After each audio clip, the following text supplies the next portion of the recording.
Nashville, Tennessee, the first week of January 1996, 4,000 baseball coaches converged on the Opryland Hotel for a convention.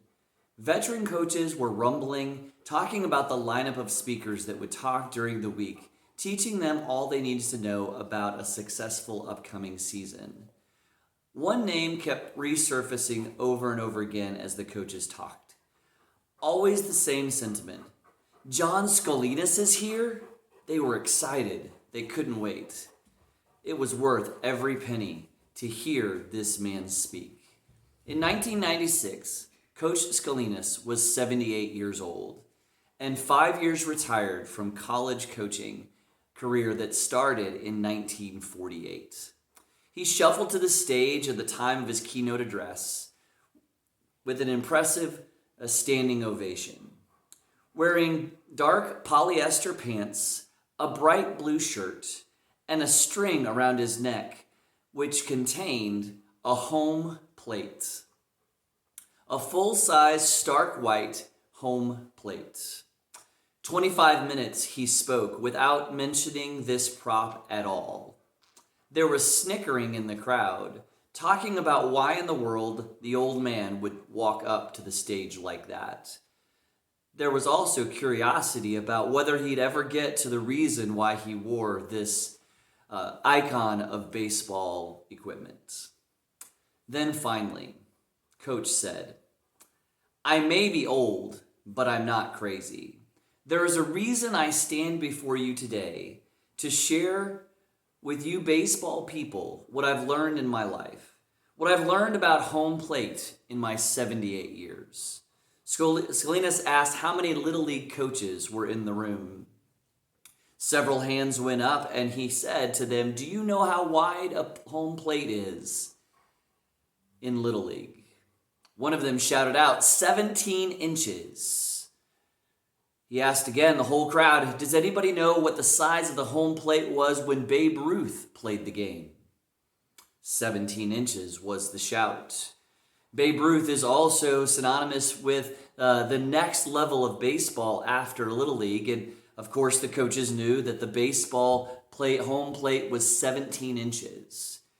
He asked the high school coaches in the room to raise their hands, and they did. He asked them, how wide is the plate in high school baseball? 17 inches. He identified the college coaches in the room and asked them the question, how wide is the plate in college baseball? It is 17 inches. Minor league coaches, major league coaches were all identified and asked the same question and gave the same answer. Home plate for baseball is 17 inches. And he asked finally those big league coaches, what do you do in the big leagues when a pitcher can't throw a ball over a 17-inch wide plate? There was silence in the crowd. Everybody knew the answer, but they weren't sure exactly what Coach Scolinas was thinking of. So he paused for a moment, and he shouted to the crowd, "You send the punk to Poughkeepsie," a reference to minor league baseball. And so he says, what you don't do is you don't say, "It's okay, Jimmy, we're going to change the plate to 18 inches. If that doesn't suit you, if you can't do that, we'll change it to 20 inches. If you still can't throw a strike, if you still can't get it over the plate, we'll change it to 25. He paused again to allow this point to sink in. And then he asked the coaches. He says, what do you do when your best player shows up late to practice? Or when one of your team rules is to forbid facial hair and one of your players comes without shaving? What if he gets caught drinking? Do you hold him accountable? Or do you change the rules to fit him? Do you widen home plate? Coach Scolinas paused again and took the home plate and held it up to himself and pulled a Sharpie out of his pocket. For a few seconds, he wrote on the home plate, and then the people were wondering what in the world he was doing. He flipped the plate around and showed it to his audience, and there the home plate turned into a home. And he said, "My friends, this is what's wrong with our homes. in our parenting, in our marriages. We change the rules. We widen the plate instead of staying focused on what is important, staying focused on what matters. We widen the plate. He took the home plate again and faced it towards himself, and he drew an American flag and he showed it to the people, and he said, this is what's wrong with our schools. Instead of holding our students up to a standard and helping them to meet that standard and to teaching them in a way that they can learn and understand, we change the rules. We widen the plate. He took the plate again and took out his Sharpie and he changed the American flag to a cross. And this home now became the home of God. And he said, this is the problem with churches.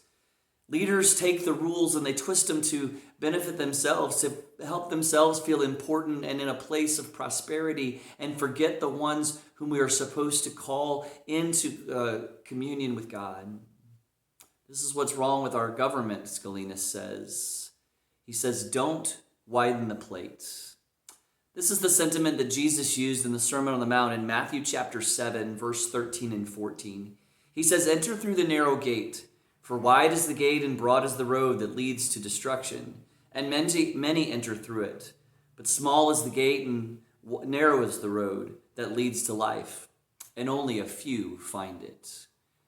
My friends, in our faith walk today, in our work with the community, in our schools, in our homes, in our churches, I pray that we won't widen the plate, that we'll listen to the wisdom of Coach Scalinas, but we'll also listen to the wisdom of Jesus. That he tells us the life of faith is hard. It is narrow. I don't know if it's 17 inches, but I do know that God has a path and a plan for us, and on that path leads to life. I hope that we can lead our lives to God. And I pray that starting tomorrow, opening day of Major League Baseball, you will watch a lot of baseball, specifically the Cardinals, and learn this lesson to follow the narrow road that leads to life. God bless you and have a great day.